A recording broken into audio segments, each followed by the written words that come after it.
What up, player profiler faithful? It's Matty Kiwoom. Welcome to another episode of the Game Plan. We are heading into week 3, ladies and gents, and football is in full effect. Puka Nacua is unstoppable. Hunter Henry is the tight end too. Oh, and Antonio Gibson has been relegated to a straight backup role. So, yep, football is here, all right. This week, I am joined by a good buddy of mine here at PlayerProfiler, a friend of the show, and we are going to get you ready to crush your week 3 matchup. So, ladies and gents, get out your pens and your pads, and let's start game planning to dominate your week 3 matchups.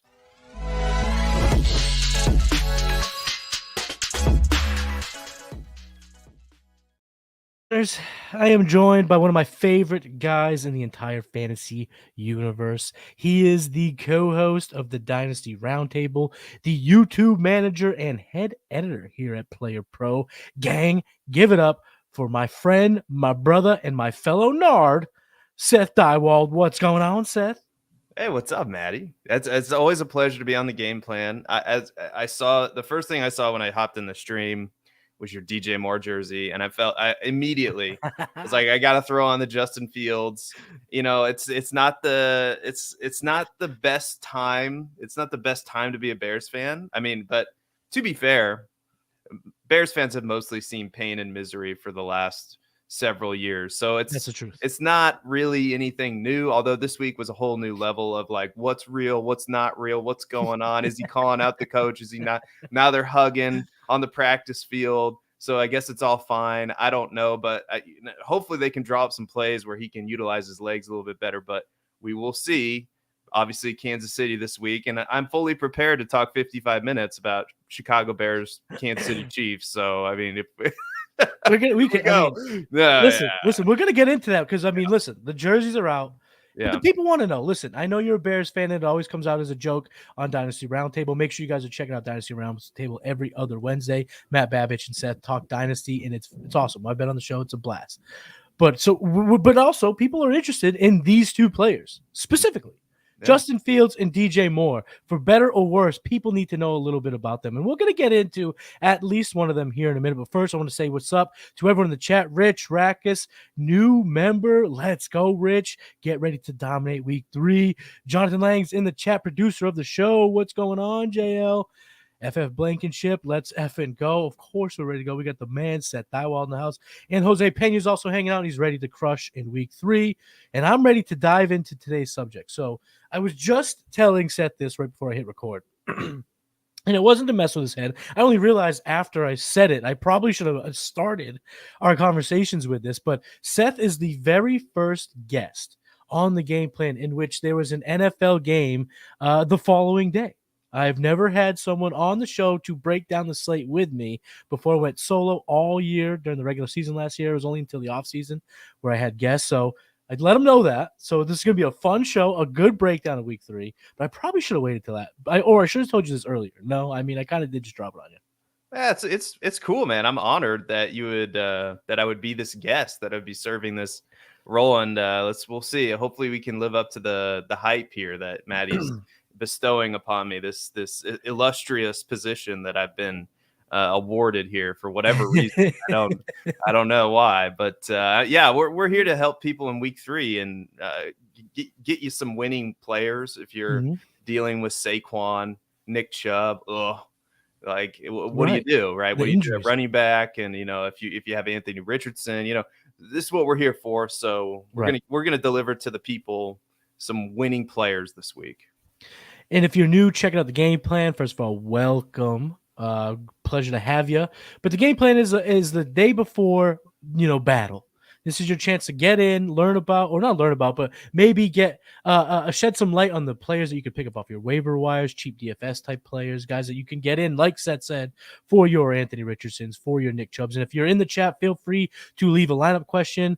A little tease about that. We'll talk about that later. But you can leave your lineup questions, whether it be trades or whatnot, in the chat. We'll get to it. And what we like to do here on the game plan is have one segment that is a more what I like to call big picture conversation, where we're talking about some things that these fantasy managers can maybe get the idea, the seed planted in their head in which they can make a move or whatever to get better at the regular season. Then we're going to obviously dive into the bargain bin, get dirty so that you can get all the answers heading into week 3. So we need some hits here, Seth. That's how we will dictate if the game plan guest edition in the regular season is success, is if we can relay some good players to the fine people checking this out. So let's get into the first segment. So what we're going to talk about today is the overreaction theater.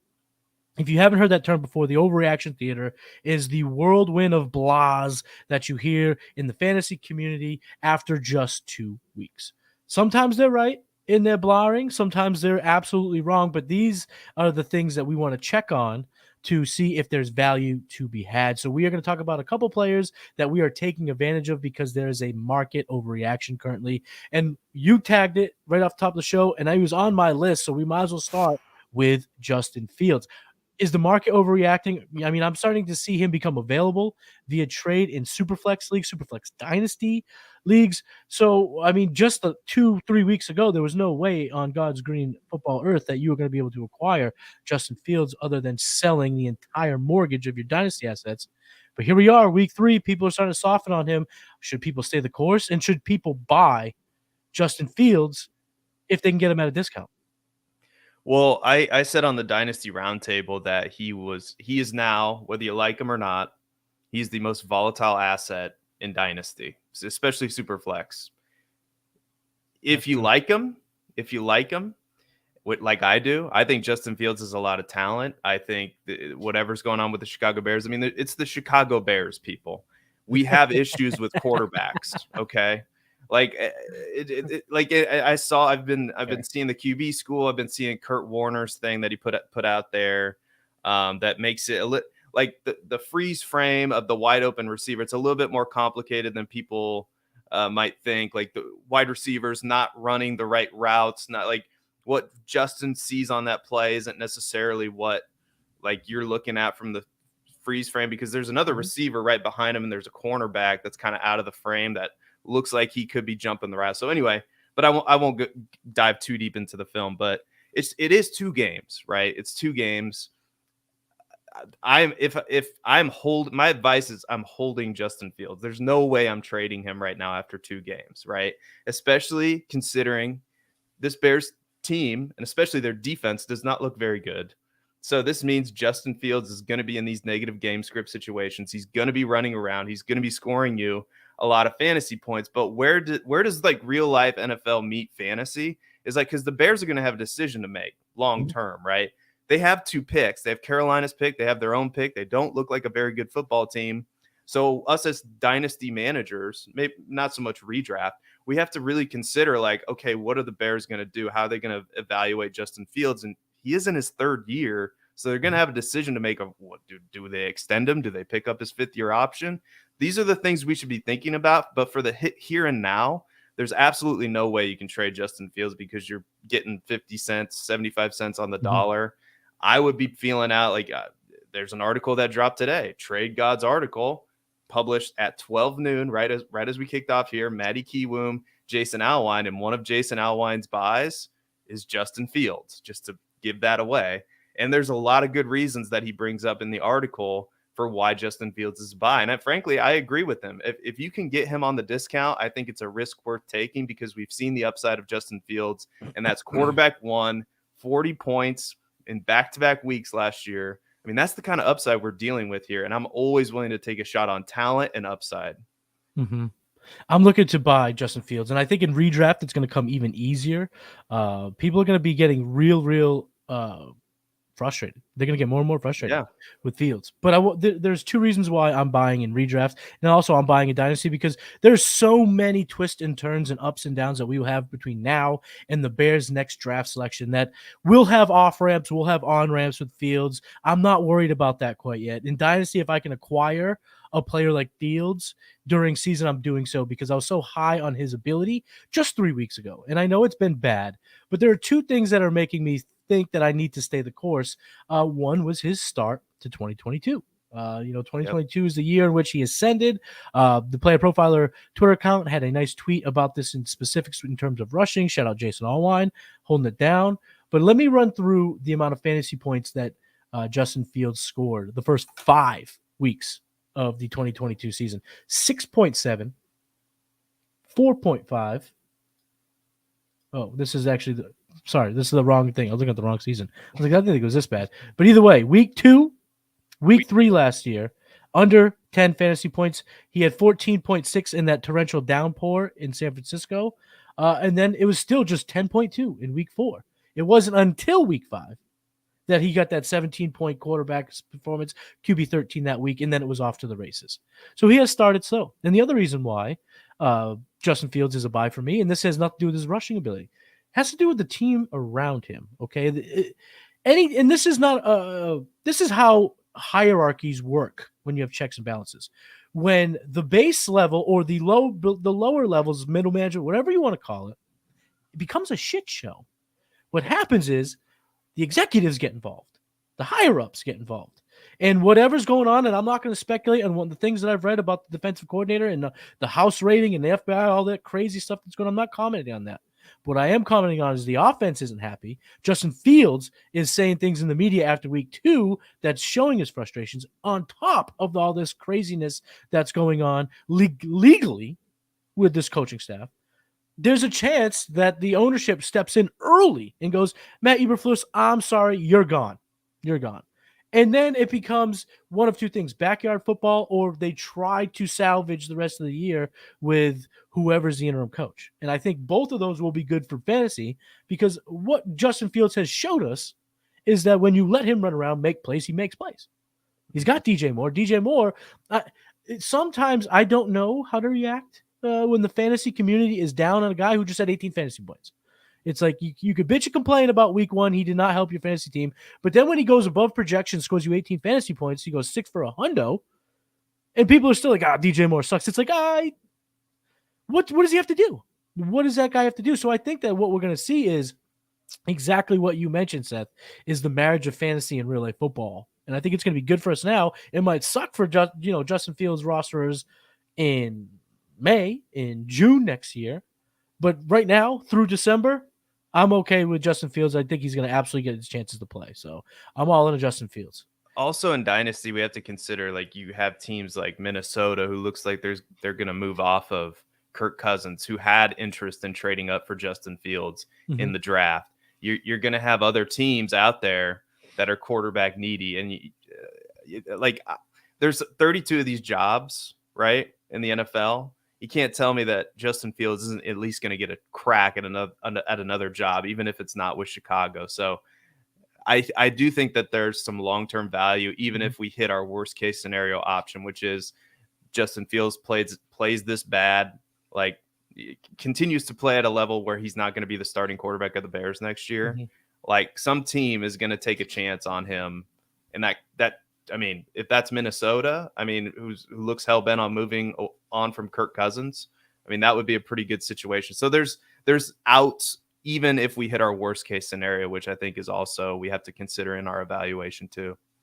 Yeah, there's some good players, good quarterbacks coming in this year's draft. I guess that is the ultimate worry. They passed on Bryce Young, but I doubt they will pass on Caleb Williams. And if you want to hear about some of the upcoming talent, the next wave of fantasy relevant players, check out the Futurecast. Me and Theo, our latest episode just dropped yesterday with Anand Naduri, the great Anand Naduri from Decision Point, and we talked about Colorado. Obviously, we talked about some players that we're excited about, some players that we're a little down on in terms of their long-term fantasy relevance. So check out the Futurecast over at the Player Profile YouTube channel. Now, Seth, give us one more player other than Justin Fields that you're saying either I'm going to use this overreaction to sell, or I'm going to take this undeserved hate and buy. Give me one more player that we can tell the people listening that they can go out and try to make trades for.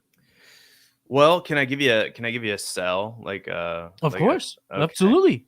Overhype can go both ways. Yeah, I think, and you're kind of seeing it. I think there's two ways you can go with this Minnesota running back situation, and it's boring. And we were talking pre-show. Sometimes the best moves to make in Dynasty are the boring ones. Absolutely, yeah. I still, in this Minnesota running back situation, I know they traded for Cam Akers, but this is very reminiscent of the DeAndre Swift trade, right? Where it's just like a late round pick swap. And I still think Madison is going to get those red zone touches. And I think Cam Akers is going to be more involved in the passing game. So I'm kicking the tires on Alexander Madison as a buy. And and I have Cam Akers in a few leagues, and the Los Angeles Rams, who their offense is way better than we thought it was going to be. Yeah, we did. Nakua and company, and they're just Stafford staying healthy, looking good. Yeah, and they're just going to roll with Kyron Williams. If you added Kyron Williams, I mean, that he's a locked and loaded, like RB2 for sure, RB1 upside, definitely week to week. So yeah, that's a smash. And whenever a team tells another player, adios, goodbye, we want you out the door, like that's a red flag. And honestly, like any sort of value that you gain with Cam Akers, because this is about as good as you could have hoped for Cam Akers, I'm putting him on the trade block and I'm seeing what's out there. So that's where I side on the Minnesota running back situation. Is I'm selling Cam Akers at his value, because he's probably valued higher than Alexander Madison, I would guess. Mm-hmm. My guess is Alexander Madison's still going to be involved in the offense. I'm betting he's going to get those touches that we want him to get inside the 10, inside the 5. The coach, who I'm blanking, Kevin O'Connell. There we go. O'Connell, yep. Kevin O'Connell came out and said they need to run the ball more. I think that, asking Cam, I mean, they're not even playing him this week. He's inactive this week. So asking Cam Akers to come in right away and fill that running back void that, to get a 40-50% snap share, I think is not realistic for him to learn the playbook that quick. Mm-hmm. So if you need a cheap running back, you might be able to get him for a third plus. I don't I'm sure some people are completely punting on Alexander Madison, and I'm here to tell you that when the value's this low, I'm interested. So I'm willing to kick the tires at least. So again, this is apparently the NFC North show, but I don't care. These players need to be talked about. We'll talk about the Lions next. Yeah, the Lions, and then anybody but the Packers. We don't need to talk about the Packers. Yeah. Also, what kind of voodoo happens in your house, Mr. Diewold? 3 snaps in, Rodgers goes down. What type of? Well, okay, chicken bones buried. What did you do?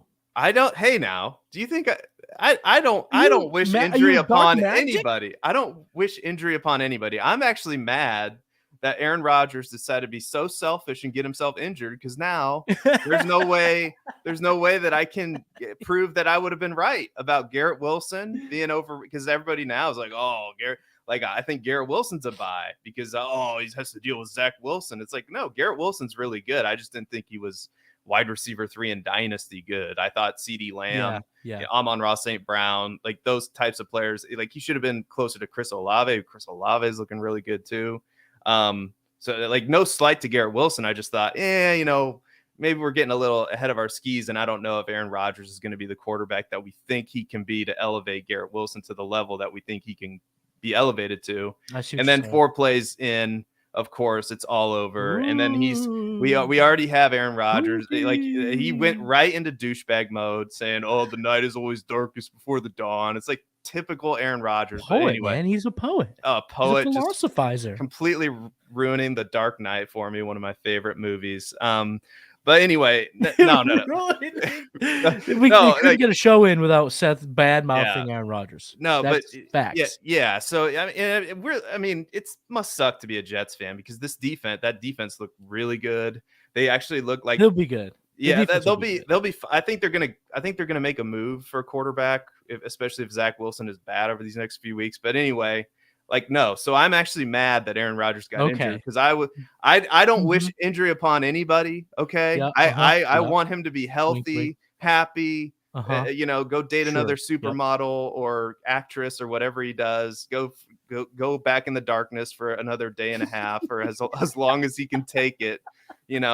I'm sure he'll go back to hosting Jeopardy or whatever he's into. And then next year he'll come back and he'll prove me all. I mean, we can do this whole song and dance all over again next year. So I guess it sucks for this year, but we had that to look forward to. I could just it'll be next everything year. that you've heard. Be back. Yeah, everything you've heard from me, just rinse, recycle, repeat for next year. Okay. So everybody has that to look forward to. So get ready for it. Take a break in the offseason. And then he'll be back. He'll be back with Aaron Rodgers hate. But real quick, I do want to touch upon the the Minnesota Vikings backfield. I think what your overall point is genius. Is use both sides of the overreaction theater, because I think the market is down on Madison and higher on Akers. And if you could sell Akers for Roshan Johnson, if you could sell Akers for do that in Zach Moss in redraft, or maybe Miles Sanders in redraft, I'm doing it, because those are the guys I think will have a little more value. And even if Madison isn't a long-term riser in terms of value, just look at 1 week ahead, or I should say 1 day ahead. Chargers Vikings has the highest over under on the slate. Vikings are at home. They're only a 1-point favorite. There's going to be points scored, and if Madison goes for 18 carries, 92 yards, a touchdown, 4 catches, 40 yards, another touchdown, his value goes up. And then you can decide next week whether you want to pump and dump, or you want to pump and hold. And as far as Akers, I don't know. I mean, there's something. He's so supremely talented. So if you have a change of scenery guy in your league, make that phone call today. Right now, make that phone call, because we've seen it work. We've seen it not work. It can go both ways. So I'm not going to put all my eggs in the basket of hoping that going to Minnesota now all of a sudden makes Cam Akers the next Adrian Peterson. I don't see it happening. But so we're saying use overreaction to buy and sell the Minnesota backfield. We're also saying use this overreaction to get yourself some Justin Fields shares. We're going to go ahead and take a quick pause for the cause and hear about Underdog. But right after we get back, we're going to answer a few of your questions in the chat. It has been 2 years since Josh Larkey paved the way for fantasy gamers to start expecting positive returns from pick'em games, specifically Underdog pick'ems. And how do you do it? Well, you look at a slate and you find a great shootout or a sneaky shootout. You also look for a shit show game. 3, 4, 5, 6 guys in one game. That's right. You can do it. You can do it. And you can 100x your payout on Underdog. Think about week 1. Jets-Bills was a shit show. Did we see the Aaron Rodgers injury coming? No, but we knew the Jets have a good defense. We knew the Bills have a good defense. Why not expect the worst? And the worst is what we got. So if you had gone Dalvin Cook less than, Garrett Wilson less than, Aaron Rodgers less than, Josh Allen less than, Gabriel Davis less than, boom, boom, boom, boom, boom, boom, boom. You can go 6 for 6. Same thing in week 2. Oh, week 2. Oh, sneaky shootout there in Philadelphia. Minnesota's going to be in comeback mode, so we'll go Cousins, Jefferson, Hawkinson, more than. Madison, less than. But also, Swift, more than. Boom, boom, boom, boom, boom, boom, boom, boom. That's how you do it with the Underdog Pick'ems, and you use promo code Underworld to get a 100% instant deposit match up to $100. You put in $100, Underdog matches that deposit up to $100 with promo code Underworld. Go start picking.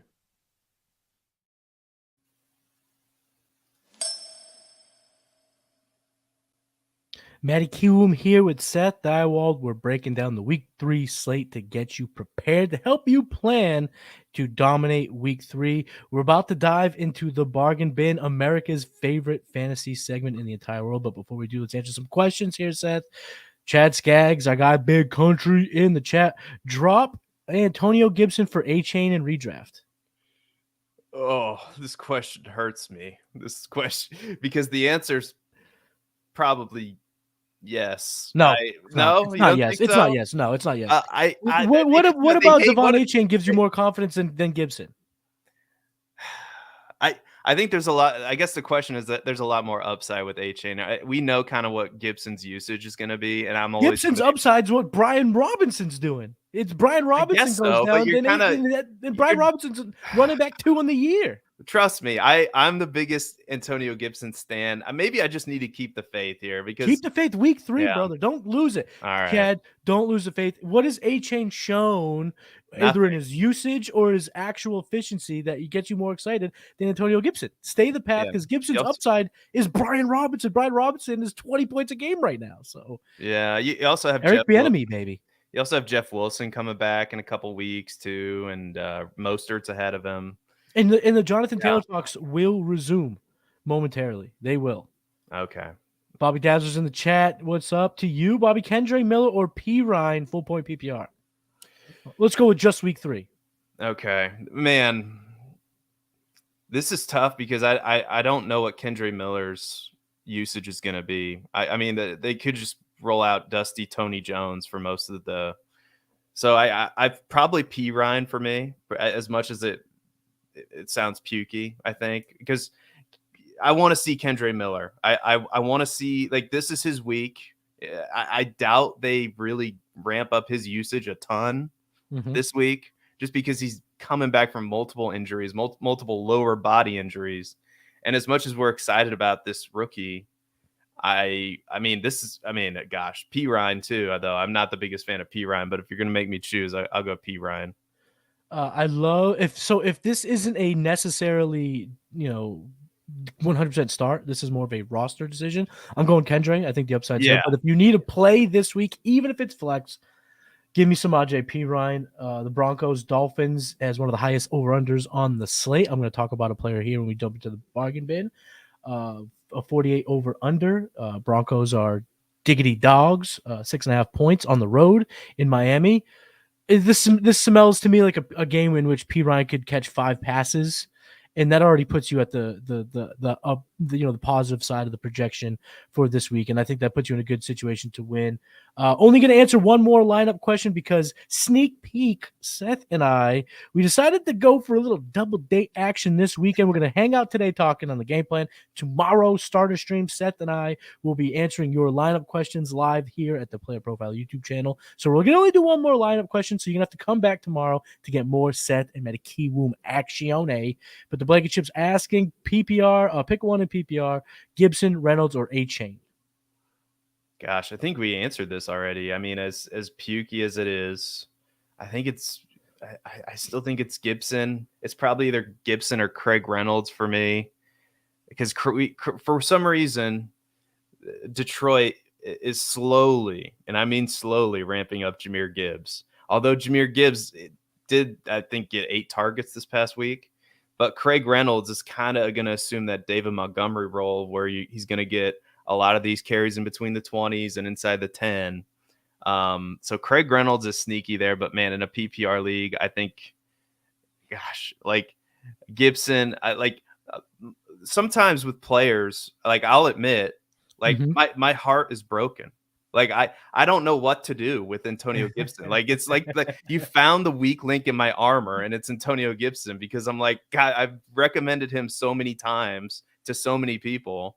And, it's just, I'm so jaded at this point. I'll admit that even people like myself and you, like we have these players. So it's like, what is going on with Antonio Gibson? I don't understand it. He's so athletic. You see what happens when you get the ball, when he gets the ball in his hands. It's just like Brian Robinson has the amount of success that he's had. He's been good. I'm not hating on Robinson. No, he's been good. He's been good, but imagine if you put somebody more athletic like Antonio Gibson in that same situation. How many touchdowns is breaking away and scoring? Like that's where I'm at with Antonio Gibson. Like, so this is what I'll say, Seth. This is what I'll do. I'll break this up. I'll break what we're saying because you and I have too much love for Gibson. So what we're gonna do for you, Blankenberg, is we're just gonna go straight to the player profiler rank. So player profiler this week for week 3 has ranked A-Chain at 37, Mr. Craig Reynolds at 44, and Antonio Gibson at 46. So take that information, do with what you please. But I do think a sneaky play here in your deeper dynasty leagues or even deep roster redraft leagues, go see if Bam Knight's available.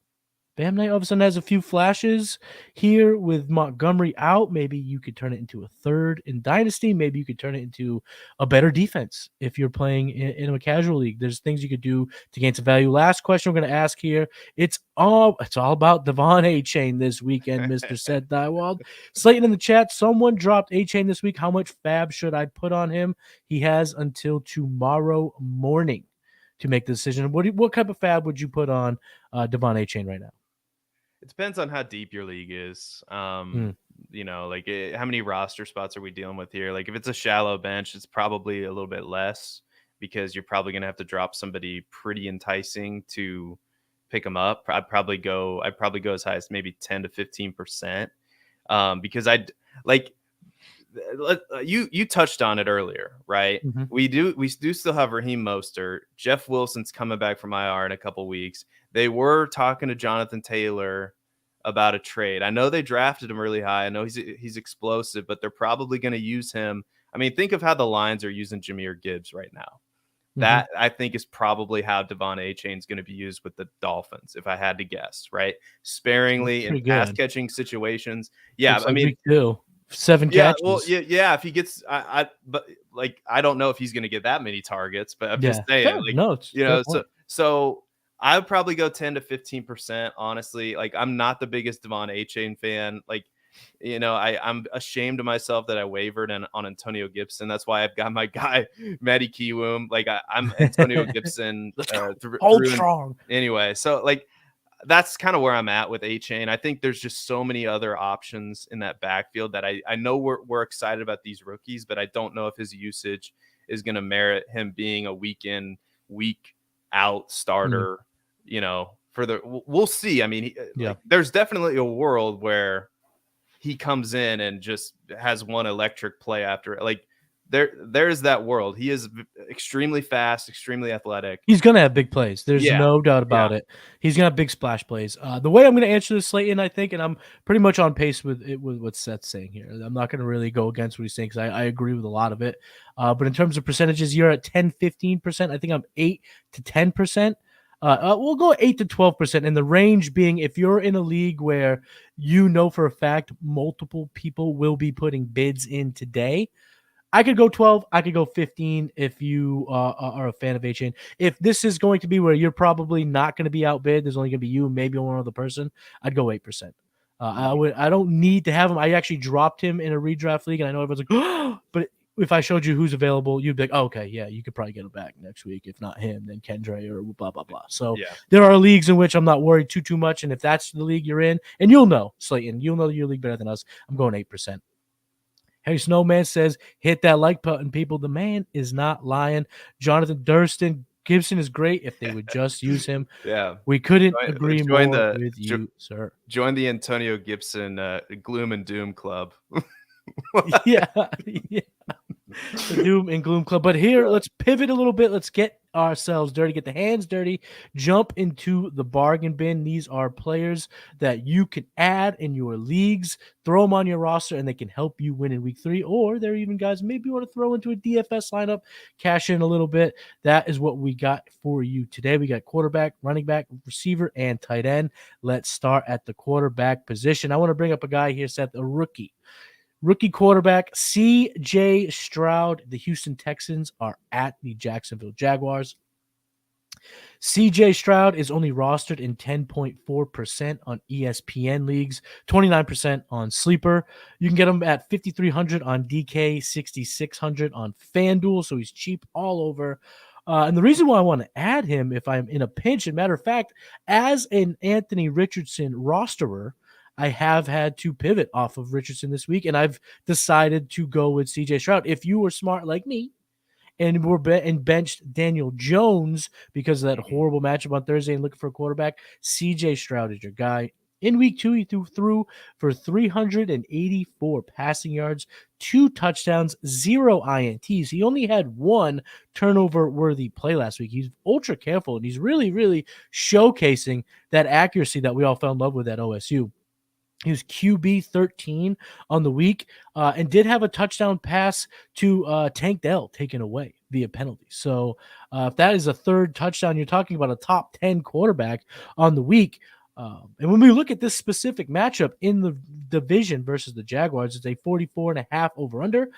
That's not at the top of the slate, but it's at the top half of the slate. It's better than average this week. And Houston is 8.5-point diggity dogs. So should be another comeback effort for the Texans. And in comeback mode, what the Houston Texans have shown us, and I think we're going to grow to love DeMeco Ryans and his staff for this decision, is they're letting CJ Stroud throw the damn ball. He's chucking it in garbage time. 44 attempts in week 1, 47 pass attempts last week. If I need a quarterback, I'm going to CJ Stroud. I think he could go for over 350 yards. I think he has an upside of 3 touchdowns. Now, if you want to marry the two, I don't know if he has that type of upside. The Jaguars have been better than I thought on defense, but we'll see if the heat is a factor like it was last week in the Chiefs game. But even so, Chiefs, I think, scored. What did they score last week, Seth? 14 points. 14 points. Mahomes went for 27. Mahomes went for over 300, had 2 passing touchdowns, scrambled a bit. Like, there's room for the quarterback to produce against the Jaguars. So I'm going with C.J. Stroud. Seth, what are your thoughts on Stroud? And if you got another quarterback that the people can get deep in their bargain bins, go ahead and bring him up. It takes a big man to admit when they're wrong. Like, my official position on Stroud and Bryce Young coming into this year from a dynasty angle was they're going to struggle, and they're going to struggle. And I don't know like what the upside is going to be for them to justify their value. Now, CJ Stroud still has a long way to go, but 380 passing yards. And I just did not see them letting CJ Stroud just go ham with the passes. And let's face it, Matty, this is not a good football team. Like, they're going to be playing from behind, just like the Bears. They're going to be slinging the rock. Like, the real takeaway is, CJ Stroud, great. I hope you picked up Tank. I mean, I don't want to destroy the next segment, but Tank Dell, Nico Collins, these are players. We saw Tank Dell coming because you pointed that out. I planted my damn flag on Tank Dell, baby. Yeah, there you go. You planted. Yeah, there's a man in your hat. Everybody should like and subscribe just for that. Like, you should. Yeah, baby. This should have been on your radar a long time ago. But these pass catchers are going to be playable and viable week in, week out because of the situation. Obviously, it's matchup dependent, but CJ Stroud looks really good, a lot better than I thought he would be. And he's going to have the opportunity to throw in comeback mode time in and time out. So, I think he's definitely playable this week, definitely viable.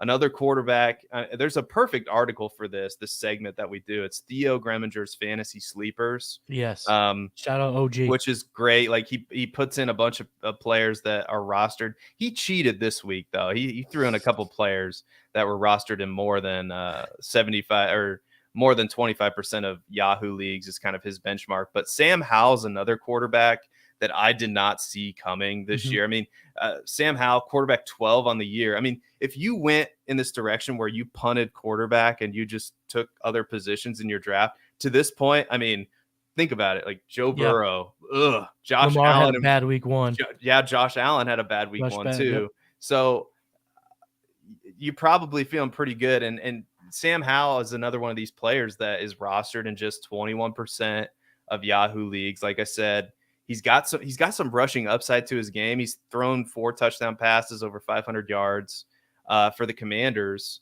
And, this week, I know he plays Buffalo, but they're at home.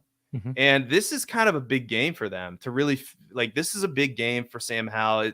Is Sam Howell legit franchise quarterback? These are the kind of games, even in year one, in his first year as a starter. I know he's not a rookie, like he got to sit, where he can really prove himself. Yeah. And they should be probably playing from behind too. So I think Sam Howell's a pretty good start this week if you're in a pinch, if you have Anthony Richardson. Another quarterback who's maybe been even a deeper play is I don't know if you're going to agree with this, but the other quarterback listed in Theo's article is Baker Mayfield. I mean, Baker Mayfield, I know he had Chicago last week, and Philadelphia looks like a tough matchup, but I mean, they gave up a ton of points to Minnesota. Now that's Minnesota, but I mean, Tampa Bay. Tampa Bay's had a good offense. They're proven to be a good offense. The reason why I made that face of I don't know is, I mean, just now we talked about the overreaction theater at the beginning part of the show. Can't we see a scenario where everyone's like all hyped on Baker Mayfield, and then the Philadelphia Eagles, Jordan Davis, Jalen, these big dogs just come kick the shit out of Baker? We're like, yeah, that's the splash of cold water we all needed on our faces. I could see that happening, but I also could see the Baker show continuing, because you made the best point, I think, out of this whole conversation when we're talking about Philly Bucks, is that Minnesota did it, and you could call Kirk Cousins a far better player than Baker. I don't know if I'd go that far, to be honest, and I'm a fan of Kirk Cousins. The receivers are very good on both teams, so I'm not opposed to it. Theo is a genius, so I'm not gonna poo-poo the Baker Mayfield love, but I am gonna move on to the next position, the running back position. And this guy came up in the chat, so I'm very, very excited that a lot of you are sticking around. So thank you for hanging out with Seth and I this week. But I'm going to talk to you about Kendre Miller. And if you're in a bind this week, Kendre Miller could be your guy. He's making his NFL debut. There's no Alvin Kamara. Jamal Williams is out. And ladies and gents, let me tell you something. Tony Jones is a PLUG. He is the definition of a plug. He had horrible yards per carry last week. He scored 2 touchdowns from the 1. And let's face it, Kendre Miller has what it takes. Talk about where is he available, though. Yeah, well, on ESPN, he's only rostered about 16.5% and only 41% on Sleeper. So you can get him in a number of leagues through different platforms. Like I mentioned earlier, he's got the size and the speed to perform at the NFL level. Some very, very smart people in terms of player evaluation, would argue that he could perform at a high level in the NFL. After rushing for damn near 1,400 yards at TCU, he has, and the Saints did use a 3rd-round pick to acquire him. Now, Alvin Kamara's back next week. You would have to assume that why not see what we have in this kid? No Jamal. We're going to use Jamal. Like, he's not a long-term asset, but he's definitely someone in week 3 in my redraft leagues I will bring up and I will use in a bind if I've lost a bunch of players. But let's talk about this game against the Packers, because we are looking at week 3. The Packers against the running back so far this year have given up the 7th most rushing yards, the 2nd most receiving yards to opposing running backs, and the 7th most fantasy points per game. So they are prone to be beat on the ground. And this game projects to be a grind them out type of contest. The 42 over-under is one of the lowest on the slate, a 1.5-point spread. That suggests they're looking at a grind them out game in Green Bay. I'm okay using the running back on a team that hasn't really tried to fire. I mean, I'm actually kind of high on this offense for fantasy purposes, even though they don't really have to score a ton of points. I think that they've been running the plays that are good for fantasy players. And for this week, Kendre Miller can absolutely have a RB2 type of week, given the circumstances of his role and the circumstances of this matchup. So thoughts on Kendre Miller, and then go ahead and talk about some other running backs that we can find here in the bargain bin. I love Kendre Miller's upside, especially in Dynasty, but I think I'm a little more skeptical of his usage in his first start. I think they're going to ease him in. I do think Tony Jones is going to take a lot of the touches. I think he's going to be the back they use most of the time, because like NFL coaches don't necessarily always, I mean, we talked about this with Antonio Gibson. They don't always necessarily see, what we see. And, there's like a reliability factor to Tony Jones that what you're going to get. So they will use him. I mean, they'll work him in. I do think Kendre Miller's a really good player. Very high on him in the future. But if it's between starting Kendre Miller and let's say Tajay Spears, for instance, I'll go Tajay Spears even against Cleveland. Like if between those two options, because we are seeing Derrick Henry and Tajay Spears split carries a little bit more evenly than people expected right away. We're seeing Tajay Spears get targets out of the backfield. Like this is good. We've seen it. Like I've seen it happen. I know Derrick Henry's in the way, and potentially Kendre Miller has more upside because of that. But I probably would lean Tajay Spears in that instance. But if you're in a pinch, you need a running back, you didn't pick up Josh Kelly, or you couldn't get Josh Kelly or Jerome Ford, or I don't know, like another option out there, then Kendre Miller I think is fine if you're in a pinch. But let me ask you, probably going to get 30-40% of the snaps, maybe. Okay. So let me ask you it this way, because these are the players that kind of is like all intertwined because of the changes of roles in the last week. So can you rank Tony Jones, Kendre, Kareem Hunt? Oh, yeah. Tony Jones, Kendre, Kareem Hunt. Kareem Hunt's probably at the bottom of that list. Okay. Like, because throw in Craig Reynolds too. Throw in Craig Reynolds. So Craig Reynolds. Let's make it the 4. Hunt, Reynolds, Tony Jones, and Kendre. Rank those 4 real quick. I'd probably go. It's a toss up between Reynolds and Tony Jones, but I'd go Reynolds slightly over Tony Jones, and then Kendre Miller, and then Kareem Hunt, because I just don't know if Kareem Hunt has anything left. They already told you they're gonna.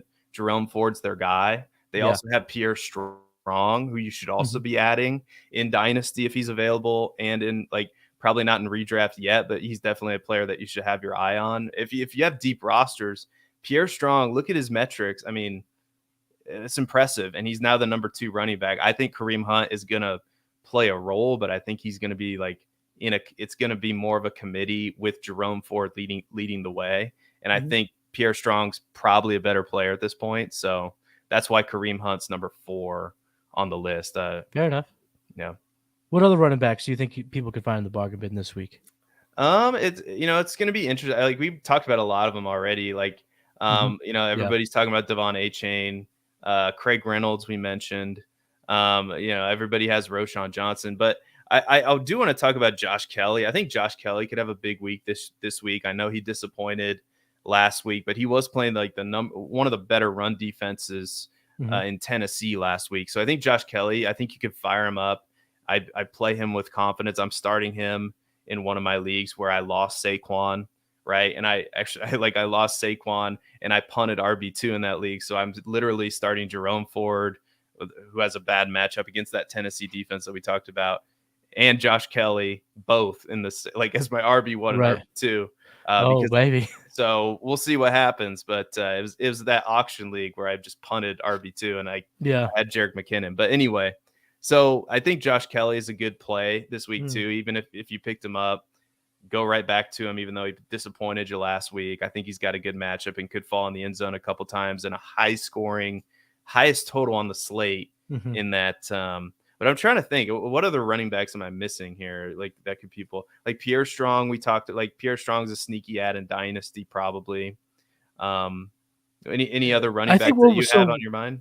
No, we've pretty much. I mean, with the addition of Kelly, we're covering the who's who. We're gonna have to dig deeper into the trenches to get anyone else. If we're gonna go to a Chuba Hubbard, would be another one that's kind of that next tier down. But I think the tier that we're talking is available. These players are available in enough leagues. And Josh Kelly, perhaps was either dropped after a bad week. So that you definitely want to check to see if Joshua Kelly's there too. Jonathan's in the chat. Would you play Miles Sanders or Kendre Miller? For me, it's Miles Sanders, and it's not even close. We have Miles Sanders as a top 10 play this week for fantasy. So if you got Sanders, fire him up. And again, Seth and I will be on the Start or Stream show tomorrow morning at 11 a.m., right? Yep, 11 a.m. Central time. So that's 11 8, so 12 p.m. Eastern Standard Time, 11 p.m. You Eastern Central Coast Time. You Eastern Coast people. I am part of the East Coast elite, so I got to know it in my time only. But anyway, at noon tomorrow, 11 or 10 or 9 or 8, wherever you are, that is when we're starting off. So we'll get into a whole lot of start or stream questions tomorrow. Now let's move on to the wide receivers that if you need somebody in a bind, who should you play? And again, I'm sticking with the New Orleans Saints. I'm going with wide receiver Rashid Shaheed. Again, the Saints are in Green Bay. He's only rostered in 27.2% of ESPN leagues, 45% of Sleeper leagues. So he's available in over half of the leagues on Sleeper. You can get him for $4,200 on DraftKings, $6,000 on FanDuel. Let's talk about the season he's having so far, because people may not realize that number 22 on New Orleans Saints is not a running back, but a receiver who's having himself a good start to 2023. Week 1, 5 receptions, 89 yards on 98 air yards, had 1 touchdown. He scored 19 fantasy points. He was a top 12 receiver in week 1. Week 2, he had 4 receptions, 63 yards, and scored 10.3 fantasy points. Now, that's a wide receiver 54, but we are bargain bin shopping. And if you could pick someone off your waiver wire, toss them in your flex 1 or 2 spot, and get 10-plus fantasy points, you're going to be excited. And that is what Rashid Shaheed has supplied so far. This game, again, I will talk about it, so I'm not going to talk on one side of my face, be two-faced here and talk about why the running game should work in this game because it's a grind fest, but it's going to be a shootout. No, I'm not going to talk from both sides of the spectrum here. I'm going to stick to what I know, that this game projects to be a slugfest, not a grinder, not a shootout whatsoever. But the thing about Rashid Shaheed is he doesn't need that volume to be good in fantasy. He's 10th so far in yards per route run. He was 2nd in yards per target, 15th in deep targets. He has 3 deep targets in only just 2 games. And he's 4th in fantasy points per target, which means he's been very, very efficient. And in this matchup alone, there is the chance, I'm not projecting it, I'm not predicting it, but there is a chance in which this game does score a little bit more than expected. Green Bay has scored 24 or more points in each of the first 2 weeks. They've been sneaky scores, and with the addition of Christian Watson, could get a bit better. New Orleans, on the other side, hasn't scored more than 20 points in a given game this year, and Shaheed's been fantasy relevant. So if it is a grind out fest, Shaheed could be he could be used in fantasy. Shaheed also projects to line up against Rasul Douglas. I have him ranked at cornerback 32. And if you haven't checked him out, make sure you're checking out the cornerback ranks at PlayerProfiler.com. I've put together my very first model for projections. It's fantastic. It's so exciting. I'm officially a nerd. I have a model. And I've been throwing out the cornerback ranks on Player Profile, so check that out. And let's talk about those cornerbacks that Rashid Shaheed could be lining up against. He's projected to go against Rasul Douglas, who's been a top 32 corner. He's been pretty good. But Shaheed actually does run 21% of his routes out of the slot, which will line him up against Keyshawn Nixon. Keyshawn Nixon has been a pretty... what do you want to call it? A bad cornerback. He's been someone you should attack in fantasy. Nixon has been giving up 2.29 fantasy points per target, which is not good. It's one of the worst so far amongst qualified cornerbacks. And so what that just says, simply, you take a big play wide receiver and he gets a chance to play against a big play prone cornerback. He only needs 3 targets. He can convert on a 60-yard touchdown, make the day for you. So Rashid Shaheed is my bargain bin wide receiver. Any thoughts on Shaheed? And then let's dive into the wide receiver position on your end. What are some guys people can use in their waiver or in the bargain bin? No, I think Shaheed's proving that you kind of look at the numbers and you go, well, he's not really – he's kind of got a floor now. Because a little bit. I know he's kind of still classified probably as a boomer bust, but – we know Derek Carr likes to throw the ball deep. We know that the attention's going to go to Chris Olave. So Rashid Shaheed, especially if you got him in best ball, I'm going to avoid the better in best ball cliche. Yeah, of course. I mean, everyone is technically better in best ball. You can't be porked by a bad line of decision. So literally everybody is better in best ball.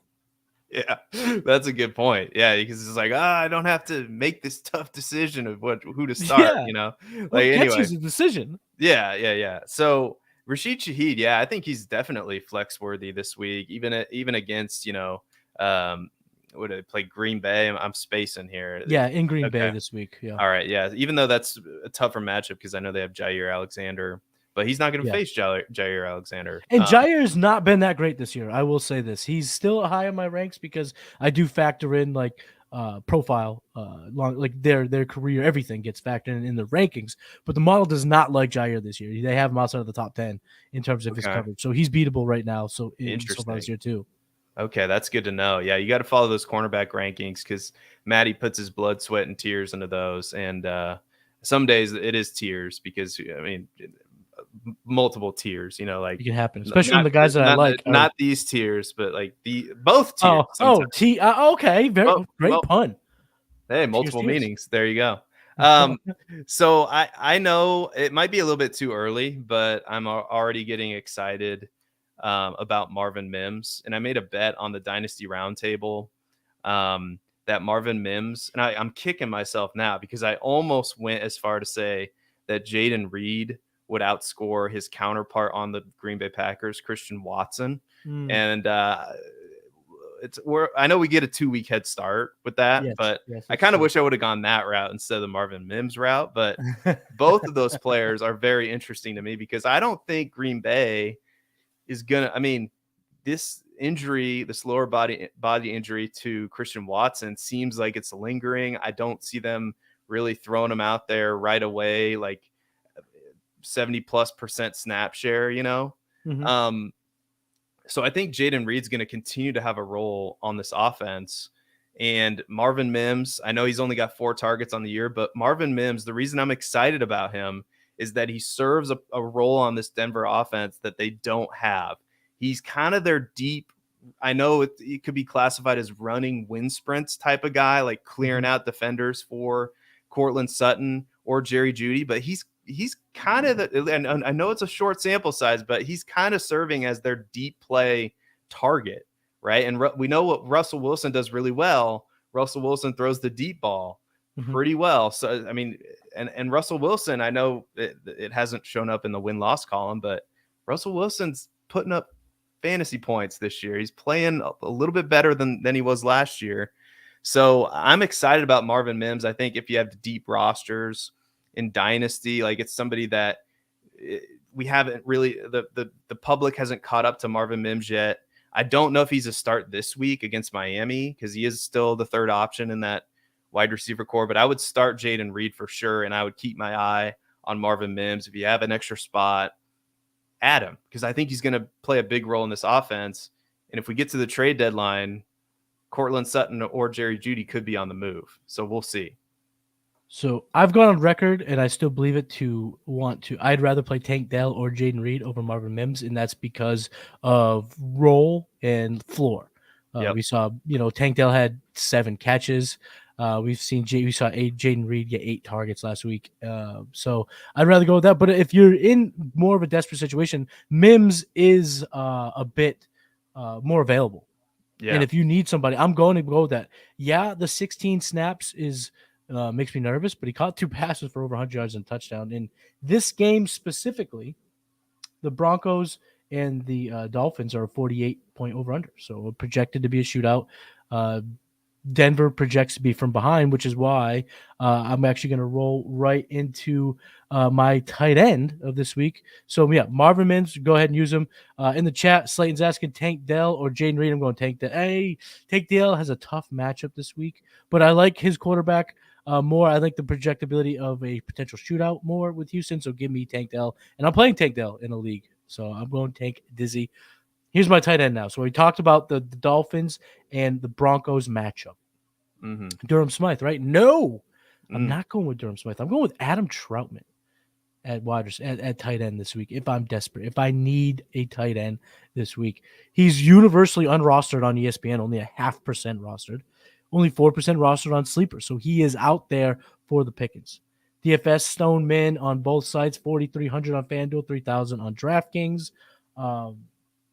Let me put a quick pin on that. I do want to say about Marvin Mims, if you're trying to stack around that game, 3,900 on DraftKings, 5,300 on FanDuel, low projected ownership, great DFS play. But this is not a DFS show, so we're not going to get into it. Adam Troutman, believe it or not, Seth, if I said to you, Adam Troutman has finished top 10 in this season in a given week, would you say I was lying or telling you the truth? In this tight end landscape, I could believe just about anything. So no, you're right. Like he's their starting tight end, like. Yep. Nope. Yeah. He was tight end 10 in week 1. And you alluded to it. Greg Dulcich is sidelined. Javonte Williams seems to still be getting up to speed.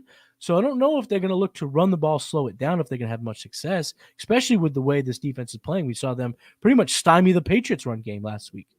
In week 3, Adam Troutman, we've talked about the game, so I'm not going to get all into the game, but it's a projected shootout. The Broncos Dolphins. We've talked about it before, and we also talked about how Denver is a 6.5 point dog, so they project to throw the ball. It's the reason why we're talking about Marvin Mims being a good play. Is the exact same reason the game script could make Adam Troutman a good play. The thing about the Miami Dolphins is that all 3 of their cornerbacks do sit in my top 50 of my cornerback rank. So they're playing pretty good. Their secondary has played pretty good, but I would argue that there isn't a player on the Patriots that can burn them deep like Mims. And this also could help out Adam Troutman because if the cornerbacks are shutting down Judy, Sutton, and Mims, it's going to leave some opportunities for their tight end. And like we said, it's Adam Troutman. So in a projected shootout, projected garbage time possibility, Russell Wilson's tight end, Adam Troutman, is my bargain bin tight end of the week. Seth, what do you think about Troutman? Am I crazy? And do you have any other tight ends you'd like to offer up for the bargain bin? No, I don't think you're crazy at all. I think it's totally fine. It kind of depends on your league. Like if you're really, really hurting, like I would say maybe Cade Otton. Cade Otton has, kind of going under the radar. He played 97% of the snaps against Chicago, and he caught 6 catches for 41 yards. And now he's playing Philadelphia, and Philadelphia has given up 2 big games to the tight ends. Hawkinson caught 2 touchdowns.